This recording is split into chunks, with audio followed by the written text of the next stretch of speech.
Hello everyone, my name is Kirill and you are watching the Auto Advisor channel. Today we are going to discuss water pumps. Friends, I had sad news.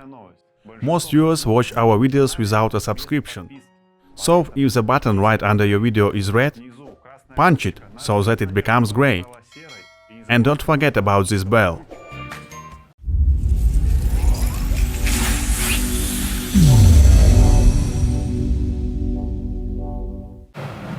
A water pump is designed to circulate water. Well, not really water, it's better to say coolant for engines, since this coolant for engines is called antifreeze. In fact, the water pump circulates coolant between the engine and the radiator. If the water pump fails, it will immediately cause the engine to overheat. And you know, it's really bad. A water pump is a very simple device that consists of a small number of parts. The shaft is the main part on which the impeller is mounted. The shaft is situated inside of this pump housing. There are also bearings and a seal assembly there. A seal prevents coolant from leaking past the bearing.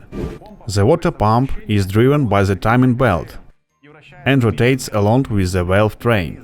For this reason, it's recommended to replace the water pump together with the timing belt. But I think if you have a high-quality water pump, you need to do it every time. It may be done every other time. By the way, if you want to buy a high-quality water pump, visit our website autoostrov.by. You can find the link in the description. Scientific terms, water pump can be attributed to turbine pumps, as the pump operates on centrifugal force. How does it work? At first, antifreeze passes through this whip hole. There it gets through this pipe to the center of the impeller. Now I have a question for you. Which way does the impeller spin? Many people think that the impeller spins this way. As you can guess, it's not the case. The impeller spins in this particular way to generate the centrifugal force to give antifreeze centripetal acceleration, and so that it moves from the center of the impeller to the outside.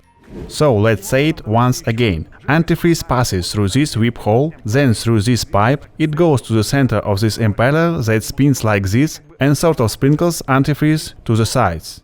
In the end, antifreeze moves along this surface and comes out right here.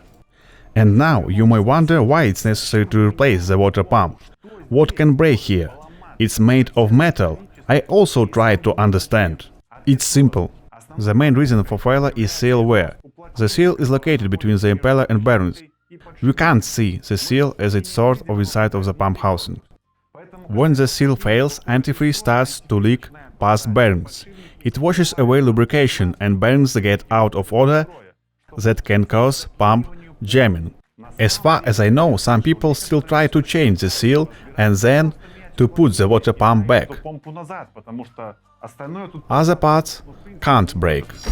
Also, there are plastic impellers on the market that can fail. This impeller is made of metal, so it will last you long. In general, it cannot fail by itself. It's quite difficult to discover the signs of seal wear. You must open the hood and find where the water pump is attached to the engine to inspect if there are any coolant leaks. In other words, this is the main factor that the seal is worn out. You can't always see or feel it, so the water pump must be replaced together with the timing belt approximately every 70,000 kilometers to be on the safe side. Nevertheless, if the water pump fails or it is jammed, the engine can be overheated in no time. So it's better to control engine temperature. If it has risen, shut the engine off immediately. If you need a water pump anyway, visit our website autoostrov.by. You will find the link in the description. Let's sum up. A water pump is a simple device, but heavy duty. If it fails, the engine may be overheated. I advise you to buy only high-quality water pumps and not to save on it. Besides, be sure to check for leaks by having a general inspection performed. It's better to make sure that everything is in good condition than to overheat the engine. I hope this information can be of use to you. My name is Kirill, thanks for watching, follow our channel and see you next time.